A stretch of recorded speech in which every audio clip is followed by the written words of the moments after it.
inilah bentuk dari sekitaran daerah Batu Batikam. Batu-batu yang terdapat di sekitaran Batu Batikam ini disebut dengan Medan Bapane. Dan inilah bentuk dari Batu Batikam.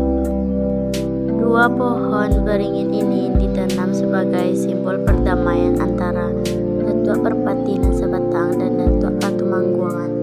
Dan di sini terdapat kuburan putri kembar dan di sekitarnya terdapat kuburan para kaum.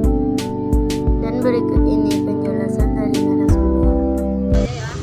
Mengenai Batu Batikam, Datuk Perpati Nasa Batang sama Datuk Persatuan. Satu ibu lain bapak, dengan Ya.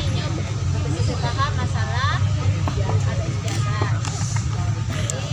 Daripada bertengkar di luar, dengan jadi tempat duduknya Medan Bapane untuk musyawarah.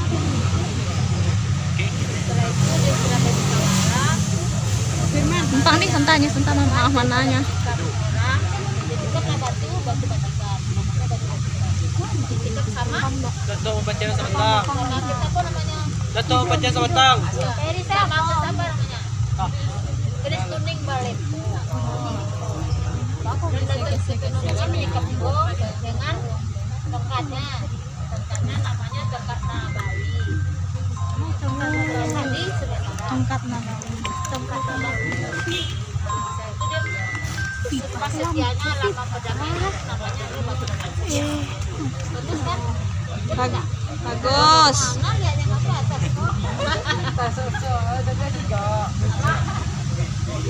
Itu lambang perdamaian untuk pas setia. Batu itu lambang perdamaian. Nama batunya Batu Andesit. Oh, betul. Lambang apa?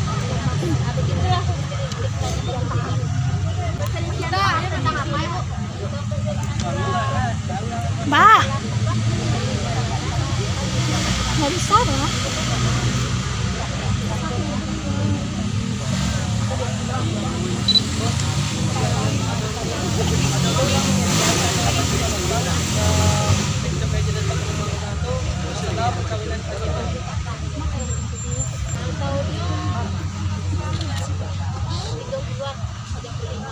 Nih, kira itu panggilan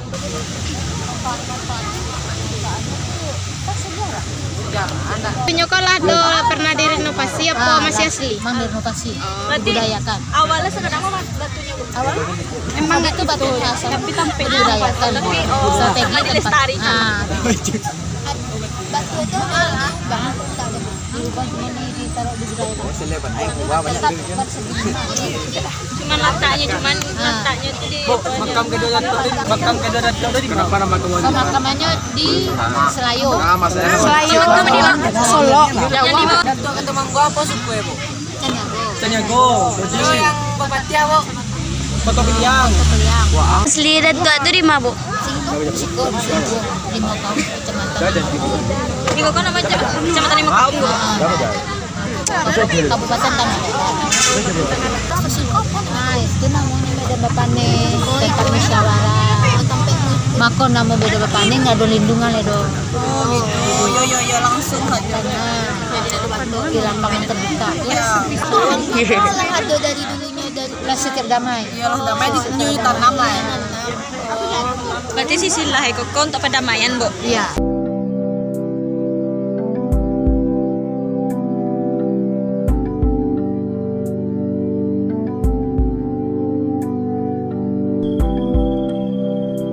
Beginilah bentuk dari lantai 1 Istana Bahasa Pagaryuang dan terdapat 2 lantai yang lainnya. Ini bermula itu tahun 1347 Masehi.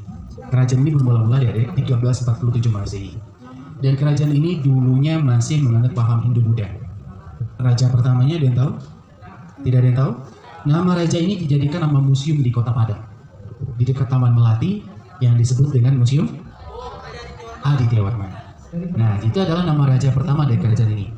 Adi Tarman itu kalau dirunut lagi ke belakang, dia adalah anak dari salah satu panglima di Majapahit. Dan ibunya Dara Jingga yang dulu berpusat di Damasraya, kerajaan Melayu. Jadi Adi Tarman ini dibesarkan di Jawa, mendapat pengetahuan di Jawa, dan diutus ke sini, ke Sumatera. Yang tujuannya apa? Untuk menaklukkan kerajaan, untuk menaklukkan Sumatera di bawah Majapahit. Tetapi lain cerita, Aditya malah diterima baik dan dia diangkat menjadi raja dan dia menobatkan diri pada tahun 1347 Masehi. Mungkin adik-adik tadi nggak bisa melihat, ada batu basuri namanya. Rencananya mau ke sana ya, tapi batu basurinya kalau nggak salah lagi renovasi, tertutup diplastikin karena memang dari tim BPCB itu tengah melakukan revitalisasi tempat penyimpanannya. Jadi situ tertulis oleh Adi Tarman itu, dan itu salah satu peninggalannya yang tertulis dengan Jawa kuno dan Sanskerta. Dijumpailah awal mula tahun kerajaan ini 1347 Masehi, dan itu berlangsung lebih kurang dari sekitar 500 tahun sampai 1830-an. Namun dari raja pertama, kedua, ketiga, keempat, dan seterusnya gak banyak kita mendapatkan info-info tentang raja-raja dan aktivitasnya. Gak banyak. Bahkan cerita tentang kerajaan pun tidak banyak kita jumpai. Tapi keuntungan kerajaan ini ada ya. Pernah dengar perang Padri? Kalau dalam pengetahuan ada perang Padri itu gimana? Perang apa? Kaum adat dan kaum Padri atau kaum Islam. Awalnya.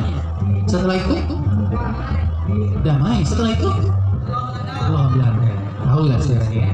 Artinya memang benar. Perang Padri itu perang internal dan eksternal. Perang internal antara kaum adat dan kaum Islam. Nah inilah mula-mula runtuhnya kerajaan Pagarium ini.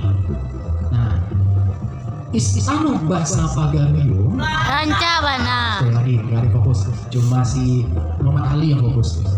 Ali ya. Tepuk tangan untuk Ali. Sekali lagi ya. Istana Basa Pagarium. Rancabana. Pertama kali itu terbakar. Yang aslinya ya. Pada saat konflik itu, tepatnya pada tahun 1804 atau 1804. Dan dahulu berada bukan di sini, dulu adanya di atas bukit, bukan bukit tinggi, tapi di bukit belakang istana ini. Kalau orang bilang sini namanya Bukit Batu Bata. Hancur pada saat konflik, pada saat kaum adat dan kaum Islam tadi bersiteru. Dan konflik itu malah mengundang Belanda, mengundang Belanda yang dahulu berada di Kota Padang dan datang ke sini dan memberikan bantuan pada pihak kerajaan untuk melayani orang Islam. Jadi awal itu konflik antar kaum adat dan kaum Islam, masuk Belanda malah memanfaatkan situasi dan dia malah mengambil keuntungan. Dan raja terakhir kita itu dia diangkat menjadi bupati pada saat itu. Tapi janji tinggal janji, raja malah terkhianati oleh Belanda. Salah satu bukti Belanda kita di sini, nanti kalau berkenan boleh mampir di Benteng Fort van der Kapelle namanya, di pusat kota kita. Di Bukit Tinggi ada namanya Benteng Fort de Kok. Pernah kesana ya? Nah, itu bukti Belanda pernah di sini. Akhirnya apa? Raja bergabung dengan Islam. Yang tujuannya awalnya untuk memurnikan Islam berubah melawan penjajah. Sampai raja terakhir itu ditangkap oleh Belanda. Namanya Sultan Alam Bagagasian. Dan beliau dipenjarakan di Batavia, di Jakarta ini, dan makam beliau ada di Kalibata, Taman Makam Pahlawan Kalibata. Yang awalnya berjuang untuk memurnikan Islam berubah melawan penjajah dan berakhirlah kerajaan. Dia diperkirakan tahun 1830-an. Sampai hari ini nggak ada lagi kerajaan di Minangkabau ini. Itu sekilas tentang sejarah kerajaannya. Sekilas tentang bangunan. Nah, saya coba menjawab tentang bangunannya. Jadi bangunan ini tadi ada yang bertanya. Ini saya juga untuk masuk dalam jawaban yang ditanya tadi. Istana Basa Pagarium ini sudah mengalami kebakaran 2 kali. Yang pertama itu tahun 1804. 1804 habis, nggak ada sisa, dan bahkan bentuknya kita nggak tahu. Bentuk aslinya kita tidak tahu. Kapan itu dibangun? Juga tidak ada tarikh yang jelas kapan istana yang asli dibangun. Namun pada masa gubernur dulu Bapak Profesor Dr. Harun Zain, Gubernur Sumbar pada tahun 1976, dia mencetuskan ide untuk bangun istana ini. Dan dibuatlah semacam tim ahli. Nah, ini menjawab pertanyaan siapa-siapa lagi ya. Jadi ada tim ahlinya dari. Tim ahli ini dibentuk oleh Gubernur Sumbar. Tim ahli ini terdiri dari tim arkeolog, budayawan, sejarawan, ahli ukir, semuanya dilibatkan. Para tokoh-tokoh adat terlibat dalam pembuatan Istana Basa Pagarium.